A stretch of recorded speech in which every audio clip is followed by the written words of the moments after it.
मेघनाद की मृत्यु के बाद पत्नी सुलोचना का क्या हुआ। सुलोचना वासुकी नाग की पुत्री और लंका के राजा रावण के पुत्र मेघनाद की पत्नी थी। लक्ष्मण के साथ हुए एक भयंकर युद्ध में मेघनाद का वध हुआ। उसके कटे हुए शीश को भगवान श्री राम के शिविर में लाया गया था। अपने पति की मृत्यु का समाचार पाकर सुलोचना ने अपने ससुर रावण से राम के पास जाकर पति का शीश लाने की प्रार्थना की, किंतु रावण इसके लिए तैयार नहीं हुआ। उसने सुलोचना से कहा कि वह स्वयं राम के पास जाकर मेघनाद का शीश ले आए, क्योंकि राम पुरुषोत्तम है, इसीलिए उनके पास जाने में तुम्हें किसी भी प्रकार का भय नहीं करना चाहिए। रावण के महापराक्रमी पुत्र मेघनाद का वध करने की प्रतिज्ञा लेकर लक्ष्मण जिस समय युद्ध भूमि में जाने के लिए प्रस्तुत हुए, तब राम उनसे कहते हैं, लक्ष्मण, रण में जाकर तुम अपनी वीरता और कौशल से रावण के पुत्र मेघनाद का वध कर दोगे, इसमें मुझे कोई संदेह नहीं है। परंतु एक बात का विशेष ध्यान रखना कि मेघनाद का मस्तक भूमि पर कदापि नहीं गिरना चाहिए, क्योंकि मेघनाद एक नारी व्रत का पालक है और उसकी पत्नी परम पतिव्रता है। ऐसी साध्वी के पति का मस्तक अगर पृथ्वी पर गिर पड़ा तो हमारी समस्त सेना का ध्वंस हो जाएगा और युद्ध में विजय की आशा त्याग देनी पड़ेगी। लक्ष्मण अपनी सेना को लेकर चल पड़े। संग्राम रणभूमि में उन्होंने वैसा ही किया। युद्ध में अपने बाणों से उन्होंने मेघनाद का मस्तक उतार लिया, पर उसे पृथ्वी पर नहीं गिरने दिया। हनुमान उस मस्तक को रघुनंदन के पास ले आए। मेघनाद की दाहिनी भुजा आकाश में उड़ती हुई उसकी पत्नी सुलोचना के पास जाकर गिरी। सुलोचना चकित हो गई। दूसरे ही क्षण अन्य दुख से कातर होकर विलाप करने लगी, पर उसने भुजा को स्पर्श नहीं किया। उसने सोचा, संभव है यह भुजा किसी अन्य व्यक्ति की हो, ऐसी दशा में पर पुरुष के स्पर्श का दोष मुझे लगेगा। निर्णय करने के लिए उसने भुजा से कहा, यदि तू मेरे स्वामी की भुजा है तो मेरे पतिव्रता की शक्ति से युद्ध का सारा वृतांत लिख दे। भुजा को दासी ने लेखनी पकड़ा दी। लेखिनी ने लिख दिया, प्राण प्रिय, यह भुजा मेरी ही है। युद्ध भूमि में श्री राम के भाई लक्ष्मण से मेरा युद्ध हुआ। लक्ष्मण ने कई वर्षों से अपनी पत्नी, अन्न और निद्रा छोड़ रखी है। वे तेजस्वी तथा समस्त दैवी गुणों से संपन्न है। संग्राम में उनके साथ मेरी एक नहीं चली। अंत में उन्हीं के बाणों से विद्ध होने से मेरा प्राण अंत हो गया। मेरा शीश श्री राम के पास है। पति की भुजा लिखित पंक्तियां पढ़ते ही सुलोचना व्याकुल हो गई। पुत्र वधू के विलाप को सुनकर लंकापति रावण ने आकर कहा, शोक न कर पुत्री, प्रातः होते ही सहस्त्र मस्तक मेरे बाणों से कट कट के पृथ्वी पर लौट जाएंगे। मैं रक्त की नदियां बहा दूंगा। करुण चीत्कार करती हुई सुलोचना बोली, पर इससे मेरा क्या लाभ होगा।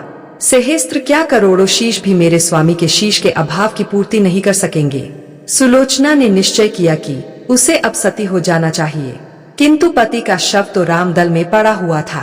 फिर वह कैसे सती होती। जब अपने ससुर रावण से उसने अपना अभिप्राय कहकर अपने पति का शव मंगवाने के लिए कहा, तब रावण ने उत्तर दिया, पुत्री, तुम स्वयं ही राम दल में जाकर अपने पति का शव प्राप्त करो। जिस समाज में बाल ब्रह्मचारी हनुमान, परम जितेंद्रिय लक्ष्मण तथा एक पत्नी वृत्ति भगवान श्री राम विद्यमान है, उस समाज में तुम्हें जाने से डरना नहीं चाहिए। मुझे विश्वास है कि इन स्तुत्य महापुरुषों के द्वारा तुम निराश नहीं लौटाई जाओगी। सुलोचना के आने का समाचार सुनते ही श्री राम खड़े हो गए और स्वयं चलकर सुलोचना के पास आए और बोले, देवी, तुम्हारे पति विश्व के अन्यतम योद्धा और पराक्रमी थे। उनमें बहुत से सद्गुण थे, किंतु विधि की लिखी को कौन बदल सकता है। आज तुम्हें इस तरह देखकर मेरे मन में पीड़ा हो रही है। सुलोचना भगवान की स्तुति करने लगी। श्री राम ने सुलोचना को बीच में ही रोकते हुए कहा, देवी, मुझे लज्जित ना करो। पतिव्रता की महिमा अपार है, उसकी शक्ति की तुलना नहीं है। मैं जानता हूँ कि तुम परम सती हो। तुम्हारे सतीत्व से तो विश्व भी थमा है। बताओ कि मैं तुम्हारी किस प्रकार सहायता कर सकता हूँ।